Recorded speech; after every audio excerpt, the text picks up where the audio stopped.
In America today, teachers, cops, judges, and other so-called public servants make far more than the average taxpayer. And their pensions, well, if the people knew, they'd join us. That's where you come in. Taxpayers United of America is embarking on a great new project to train activists how to take on the parasites in your communities. The entire process, from prying loose the facts to disseminating the truth to the people. The next of these great workshops is Saturday, April 11th in Las Vegas. It's just $15. For more information, go to taxpayersunited.org/govpensions. Introducing the great Seymour Hersh from the New Yorker magazine, the man who broke the story of the My Lai massacre back in 1969, and now he's got a brand new one in the New Yorker about it called The Scene of the Crime, about his recent return there. Welcome back to the show, Cy. How are you? Okay. Good, good. Very happy to have you back on the show. Now, listen, we got a real young audience here, and this whole thing happened even before I was born, so can we start, please, with maybe just sort of a small review of exactly what was the My Lai massacre? Sure. Actually, it's My Lai, but that's the way they pronounce it there, and everybody pronounces it My Lai. But all that happened was we were in the middle of I'm a kid reporter in Washington, freelancer. I'd worked for the AP in Washington, covering the Pentagon for a couple of years in 66 to 67, and sort of learned OJT, on-the-job training, what a mess was going on in Vietnam. The promotions, basically, in some areas, in some areas where the fighting was very intense, promotions are based, if you wanted to get from major to lieutenant colonel to colonel, or even, lieutenant to captain, it was all based on body count, how many kills you had. And so you had an American army that was in Vietnam, fighting in a culture it did not understand, against people whose language and skills and way of life that was foreign to them. Our boys weren't particularly well trained in the subtleties of the Vietnamese, and to put it mildly, and there was a lot, and so over time, inevitably, particularly since for most units in the war, they rarely ran up against regular soldiers. The North Vietnamese weren't much of we were fighting a war. We were fighting a war against what we thought was the international communism. The idea was that the North Vietnamese were communists and they wanted to take over the South. We were supporting a very corrupt government in the South. This is an old picture that happens to us an awful lot. If you're anti-communist, no matter how despotic you are, we're with you. And we got drawn more and more into the war. It was going not well, never winnable. But we were fighting a guerrilla war in a country we didn't understand, with allies who weren't very dependable. I mean, this is a picture we've seen again and again in Afghanistan and Iraq, etc. And inevitably, the war, it sort of morphed from a war against, the enemy to a war against the people. And so the climax, and particularly in the area where the My Lai was a small hamlet, a sub-hamlet actually, in Quang Ngai province, which is in the northern part of South Vietnam. And Vietnam is now one country. The North won the war in 1975. But before then, it was divided in half. There was an international conference in 1954 in which a division was made, like between North and South Korea. And in the northern part of the South Vietnam, there was a lot of support for against the government.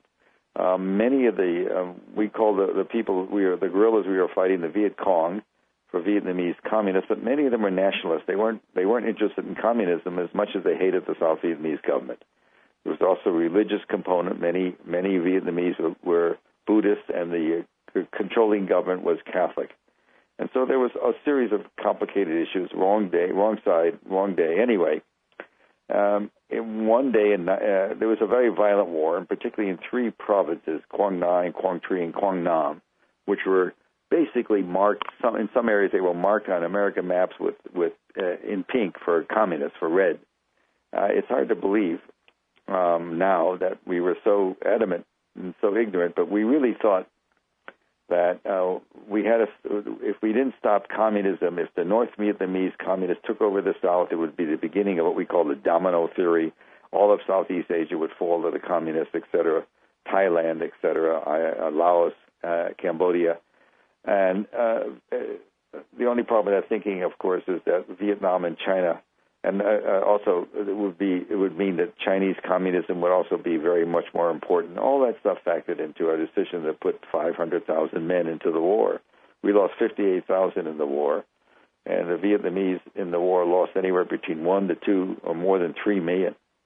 And so, in one day in 1968, a group of American kids in a not very distinguished Army unit known as the AmeriCal Division, sort of a third-rate division. They'd been in Vietnam. They were draftees mostly, and they'd been trained in Hawaii. They went to Vietnam at the beginning of 1968, maybe late 67. They spent 3 months, living in the boonies, not getting good food, not getting great showers. They were humping it. They were the expendables. They were the bottom of the pit for us. And the company lost about 20 men to snipers and bamboo pits, pits with the bamboo sticks with poison on them, all sorts of stuff. Never met the enemy, never had a set piece fight, never saw, because they were fighting irregulars. They were fighting a war against, as we say, a guerrilla war, and we began to think that they were farmers by night and guerrillas at night, so the American soldiers began to start beating up farmers. This particular group, Charlie Company, it was called. And they were very poorly disciplined, really out of control. They were in 1968, there was going to be a big attack. We had intelligence in March of 68, March 16th, that there was going to be a Viet Cong battalion, a real group of Viet Cong, lousy intelligence. It was always lousy intelligence, in this village called My Lai that was known to be pro-communist or pro-Viet Cong.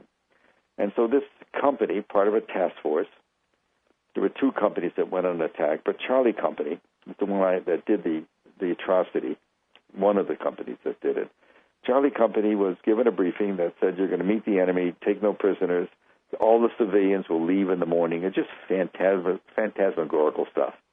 I don't know where that intelligence briefing came. It was just lousy stuff. But the kids, to their credit, these kids who didn't know much about anything, some of them, most of them, were, high school kids, young, ignorant, had learned to hate the enemy because they never saw them. They were frightened of them, but they also wanted to kill them. They got up in the morning at 3:45, to their credit. They did their toking and they did their, shooting up, and they did their drinking, as guys did, although nobody wants to admit to it. And they got on choppers to go kill and be killed. You got to give them that much due. They went there, but of course there was no enemy there. There were just, more than 500 women and children, some old men making breakfast. They got there around before 7. And for some reason, they just went nuts. They rounded up people in some cases. They executed more than 400 people. Some escaped. A lot of raping. They just killed everybody. It was a horrible mess, and it was known. As the killing went on, various officers, ranging to the Major General, a guy named Coster, in charge of the division, were circling above watching. A deputy, the commanding general was a 2-star. His deputy, a guy named Young, was a 1-star. There was a colonel named Henderson who was in charge of, they're all in charge of units up the chain of command. It goes, from a platoon to company, in this case to task force, and then to a brigade, and then to a 1-star general. And they all watched. I wrote 2 books about it. One about the incident itself called My Lai 4, and one about the cover-up. I wrote that was 2 years later I wrote it. I spent a lot of time on this. But I just heard about it. I was a kid reporter. They just killed everybody that day and went on the next day. That's the way it was, and continued the war. And everybody in the division, or most people knew, it was their day was 407 men, women, and children slaughtered. The task force had another company called Bravo, which attacked a village, sister village, about 1.5 miles, maybe 2 miles less than that, away, and executed 97 people there. So one task force of a couple of companies on one day killed 500 people. It got covered up. This is in March of 68. In March of 69, a guy named Ronald Ridenauer, a wonderful kid who was not in the unit, but he was a soldier, a reconnaissance soldier, happened to fly over that area the next day over My Lai and saw the smoke I guess, the leftover bodies and knew what a mess it was. Some of the bodies were buried then. And he waited till he got out. Everybody was afraid to do anything. You don't report war crimes. There's no such thing as a war crime then, just mistakes. And Ridenour wrote a letter that began an inquiry. But I don't know, nothing much happened. The Army was very slow going. And finally that fall, 1969, 18 months later, I'm a freelance reporter then. As I said, I'd covered the Pentagon, but then I worked in 1968 as the press secretary and speechwriter for a guy named Gene McCarthy, who ran as an anti-war candidate against the sitting president for the presidential nomination. He ran against Johnson and did well. Got, almost defeated Johnson in New Hampshire, and Johnson quit because he knew the anti-war stuff was really bad. And I did that, and I went off to be a freelancer and was writing and, making a living, I guess. Not much, but okay. And in late 1969, somebody called me with a tip about this, and I just sort of believed it. I've been following the war. I knew that how bad things were. And from my years of covering the Pentagon for the AP, I also knew from soldiers, some officers, that a lot of murder was going on. I just believed the story and eventually found my way to the infamous, famous Calley, the sort of the leader of the killing. Every officer in the company, were 5 or 6 lieutenants, was killing, but Calley was the most outspoken and most aggressive. Had men gather people into ditches and then order them to kill. And so I spent a lot of time, had a lot of trouble getting to Calley. I finally found who the Army, although they were prosecuting him and they were investigating it by this time because of the letter by Ridenour, it was all done very slowly. I think the Army's goal was to convince Calley, who was the fall guy, to plead guilty to manslaughter. But he wasn't doing it. I had a lawyer, and eventually I got into it, and I found Calley. I found his lawyer, wrote a story that nobody wanted. What else is new? There was a little anti-war news agency called Dispatch News Service that was running stuff out of Vietnam and Southeast Asia that I'd written for as a freelancer. I used to write for the Washington Post Outlook section, their Sunday section, but I was making, but I could sell. I also wrote for the Dispatch. I would syndicate pieces and make some money. That's what I was doing, and I got into the story, got to Calley. Nobody wanted it, as I said, and I took it to the Dispatch, and they put out, in 5 weeks, I wrote 5 stories about it, each one worse than the other. And all the newspapers eventually, started buying it. They began to write their own story, and it all was correct. And I, fame, fortune, glory. I got all my prizes, all sorts of prizes. But I went on because I knew that just writing about the massacre wasn't enough. I knew that there had been a systematic cover-up. And I wrote a second book about it for the New Yorker in 1972 that was excerpted, 2 long pieces. So it was a horrible event.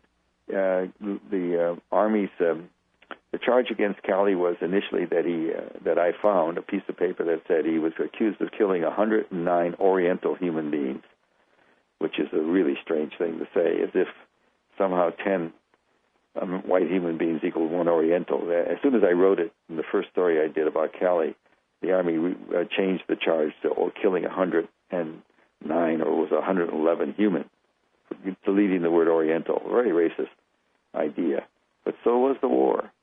And so it was shocking to America. America, the America that I grew up with, I was in my early 30s in 1969. We didn't know much about what really went on in war. World War II was censored.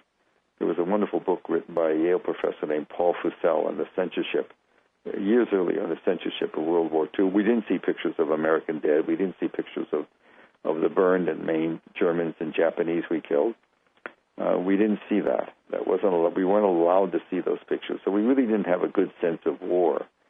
And then, as luck would have it, when I began to write my stories about My Lai, an Army photographer named Haverly, who'd been assigned to cover that mission, it was supposed to be a big event that day, also did shoot some pictures for the Army in black and white, but had a private camera with color, and he took the pictures of the massacre.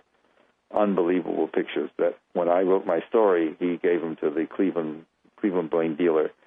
And in the middle of my stories, all of a sudden, here came these pictures from Haverly about a ditch full of bodies and other atrocities. I mean, incredible murders. depicted. And there's nothing like a picture. So that all added up to a great controversy in America, a lot of anger about whether the story should have been written, et cetera, et cetera. But the mainstream press, to its credit, got into the story. And so it was just great. It was, professionally got me started, I guess, in a way, as a serious player. But also for the country, it was very shocking. We always thought we fought wars a little better, a little differently than the Nips, the Japanese, and the Krauts, as we called them, in World War II. Of course, the Holocaust was the Holocaust, but in combat, it turns out that all war is horrible. All armies kill. All armies do brutal things. All armies hate the other people. We've seen examples of that in Afghanistan and in Iraq, the atrocities. And as you know, some of your audience know, I'm the guy that wrote about the Abu Ghraib prison, the way we treated prisoners there, the nakedness and the sexual abuse, and the horrible ways we tortured prisoners. It's all part of a horrible, grimy package.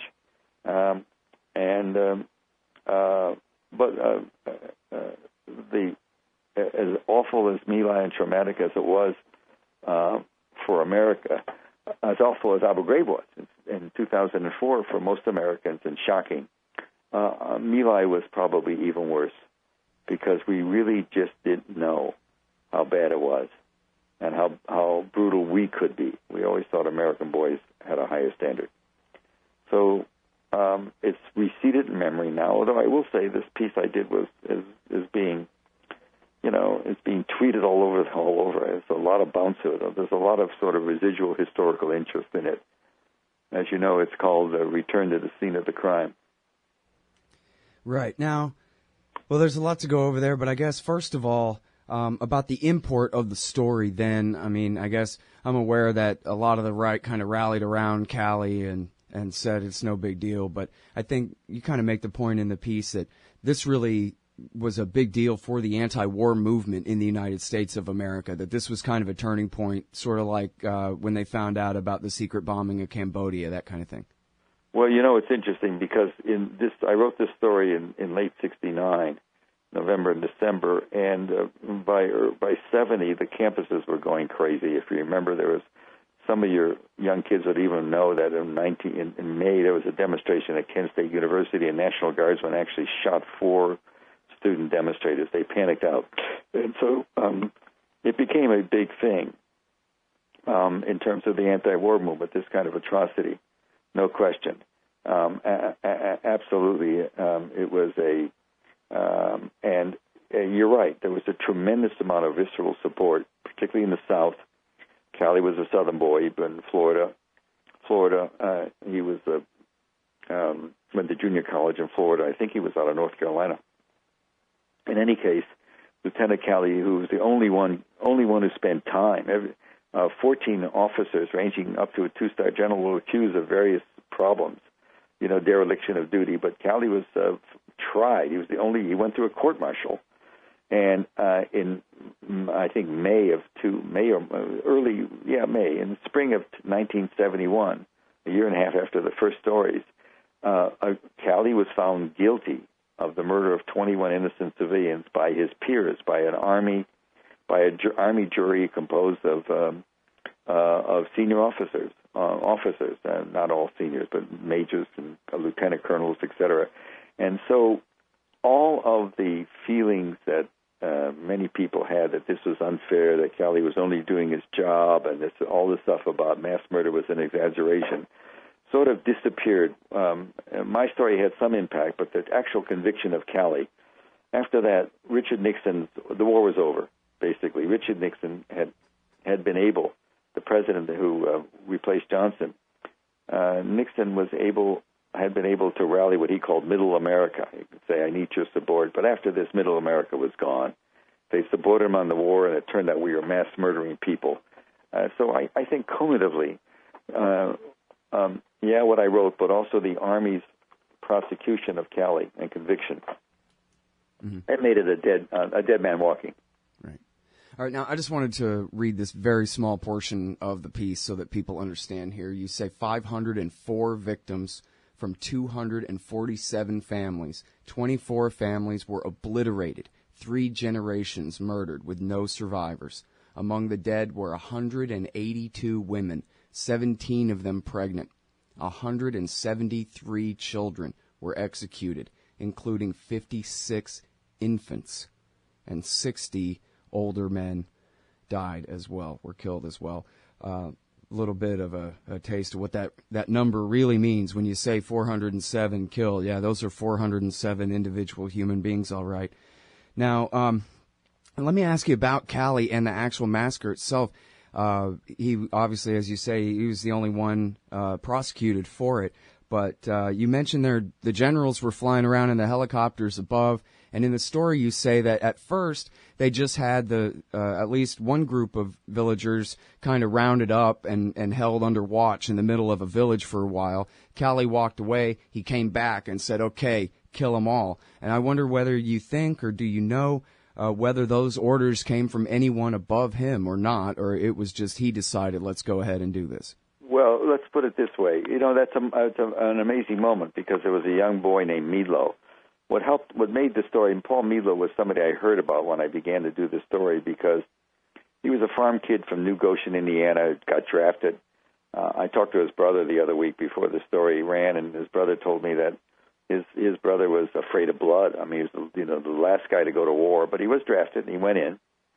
And when they went into the village, there were 3 platoons. Cali was a platoon leader, a platoon, let's say A, and the B and C, the 2nd and 3rd platoons. They just went around not a big village, but they each had a section. The other guys just went through house to house and just shot and raped and murdered.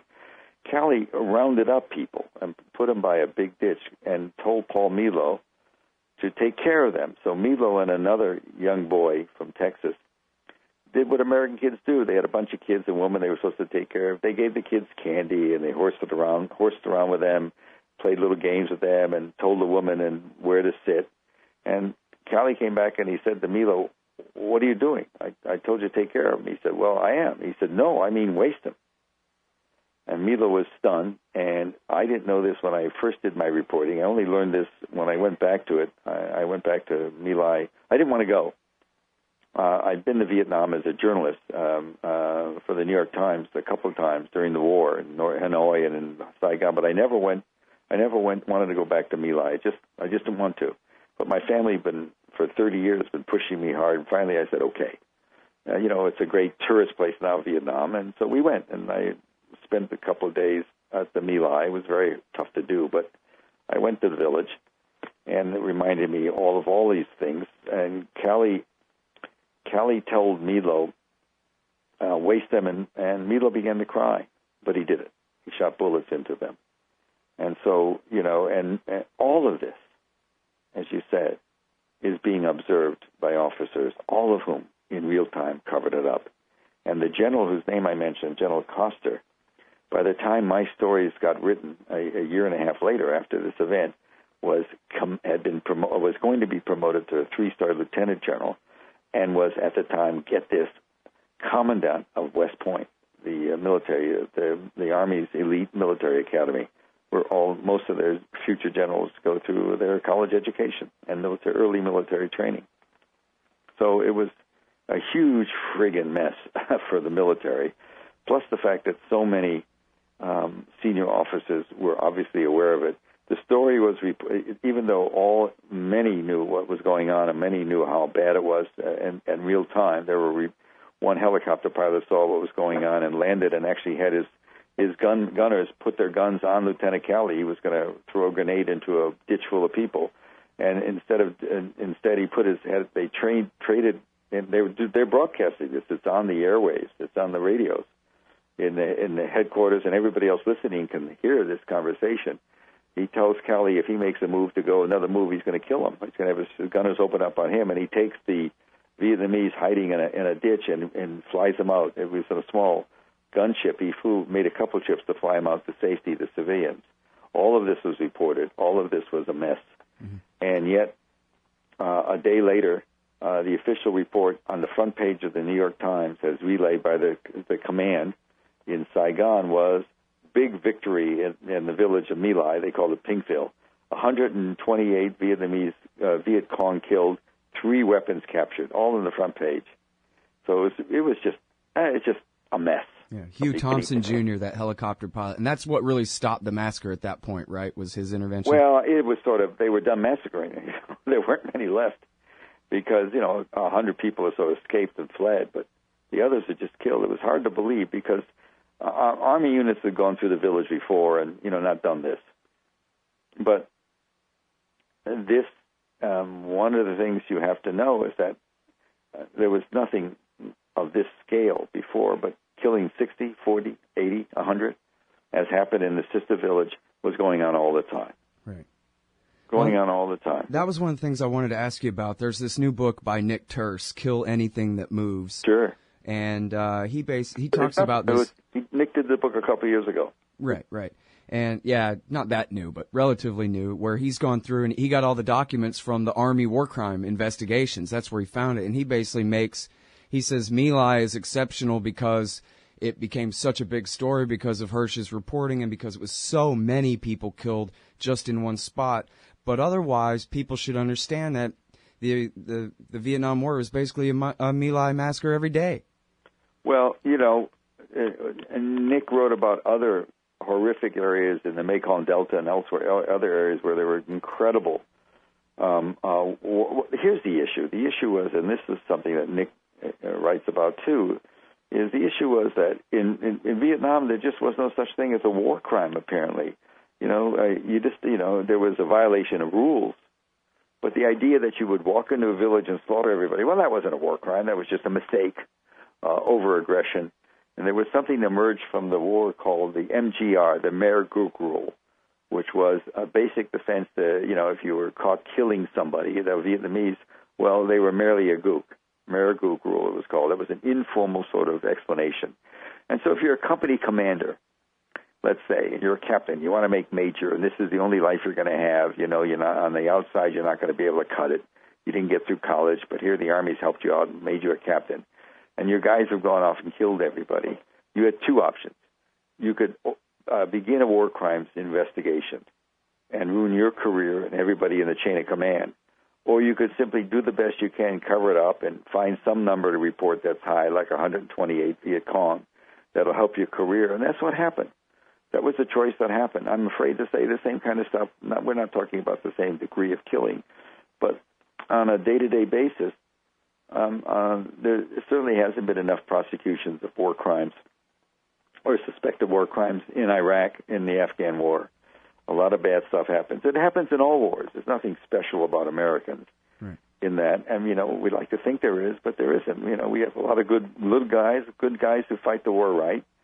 But this particular division, the American Division, was known throughout the Army as not being El Primo, being sort of a dumping ground. And their small unit leadership was just horrible. It was just a disgrace. And, I hate to say it, but, you can shape. One of the things about young boys in the military, you can shape them in such a way that if you're not at all interested in the rules and fighting, fighting honorably and fighting correctly, you can shape it in such a way that a My Lai is almost inevitable. Yeah. And so that's what happened. We had really a collapse of leadership in the Army. And I think, to the Army's credit, and by the end of the 1970s, the war ended in 75. Our active participation ended in 73.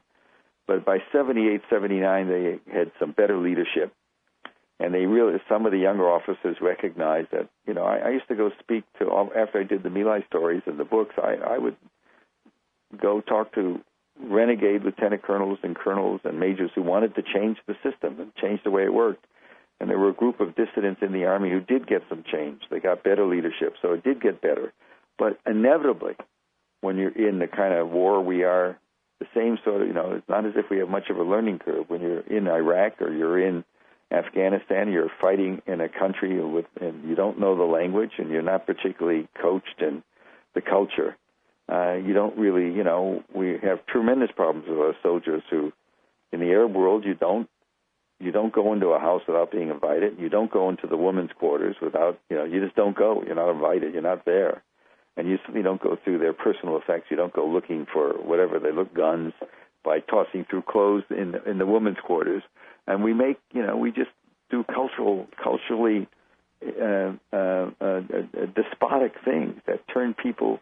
Bad enough we bomb them. Bad enough we have drones. But on the actual in the field, we do so many things that aren't conducive to gaining support, even from people who might otherwise be interested in seeing people like Saddam Hussein get overthrown. We ended up just creating great animus towards us. Yeah.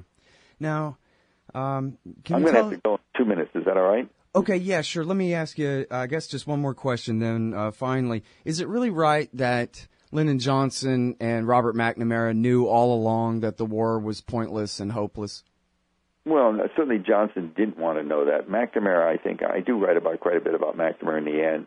I see him as a tragic figure. He's somebody who thought loyalty to the president was the most important element of his career, his life, his job as Secretary of Defense, and not loyalty to the reality. He did tell the president in private things were going badly. And by 1967, he actually was fired by Johnson. I think it's fair to say, most likely. We're not 100% sure exactly what happened, but I think he told Johnson at some point in 1967 we had to stop the bombing, stop sending more boys there. It's useless. But he never said a word publicly. And so in the end, I write about him quite critically, even though he was tortured in the end. I don't think he never really opened up, about what he knew and what he didn't tell us. Sort of a misguided sense of loyalty. It was sad. It was sad. So he certainly knew. I don't think Johnson could believe. I think Johnson just thought he had to win the war. It says so much so terrible about our leadership that we get into this notion that a president can only be a great president if he wins a war. Jack Kennedy, that was a thought Jack Kennedy had. Great presidents, he once told a Harvard historian, who were the great presidents? Roosevelt and Lincoln. And what do they have? They had wars. This is true. He told that to Herbert Donald Duncan. Yeah. And I wrote about this once. I think it was Herbert. Was it Herbert David? I'm not sure. Herbert David Duncan. Anyway, he was... and then, this is in his first year as the president, and eventually there he goes into Vietnam. I'm one of those people who don't believe that if Kennedy had been assassinated, I don't believe that Kennedy would have ended the war if he'd been assassinated. I think he would have tried to tough it up. But Johnson certainly thought the only way to go was to expand the war. And for all the good things he did on the civil rights and other issues, his legacy is always going to be horrific because of what he did in Vietnam. All right. Well, thank you very much for your time. Hey, Scott. Bye-bye. Good to talk to you. Good to talk to you too, sir. All right, y'all. That is the great Seymour Hersh, the author of My Lai 4, Me Lai 4, a report on the massacre and its aftermath and cover-up, the Army's secret investigation of the massacre at My Lai 4, and, of course, many other books, including Chain of Command, The Road from 9/11 to Abu Ghraib. The new piece is at thenewyorker.com. It's called The Scene of the Crime. Hey, Scott Horton here to tell you about this great new book by Michael Swanson, The War State. In The War State, Swanson examines how Presidents Truman, Eisenhower, and Kennedy both expanded and fought to limit the rise of the new national security state after World War II. If this nation is ever to live up to its creed of liberty and prosperity for everyone, we are going to have to abolish the empire. Know your enemy. Get The War State by Michael Swanson. It's available at your local bookstore or at Amazon.com in Kindle or in paperback. Just click the book in the right margin at scotthorton.org or thewarstate.com. Hey, Scott Horton here for The Future of Freedom, the monthly journal of the Future Freedom Foundation at fff.org/subscribe. Since 1989, FFF has been pushing an uncompromising moral and economic case for peace, individual liberty, and free markets. Sign up now for The Future Freedom, featuring founder and president Jacob Hornberger, as well as Sheldon Richmond, James Bovard, Anthony Gregory, Wendy McElroy, and many more. It's just $25 a year for the print edition, $15 per year to read it online. That's fff.org/subscribe. And tell them Scott sent you. Hey, Scott Horton here for WallStreetWindow.com. Mike Swanson knows his stuff. He made a killing running his own hedge fund and always gets out of the stock market before the government-generated bubbles pop, which is, by the way, what he's doing right now, selling all his stocks and betting on gold and commodities. Sign up at wallstreetwindow.com and get real-time updates from Mike on all his market moves. It's hard to know how to protect your savings and earn a good return in an economy like this. Mike Swanson can help. Follow along on paper and see for yourself. wallstreetwindow.com.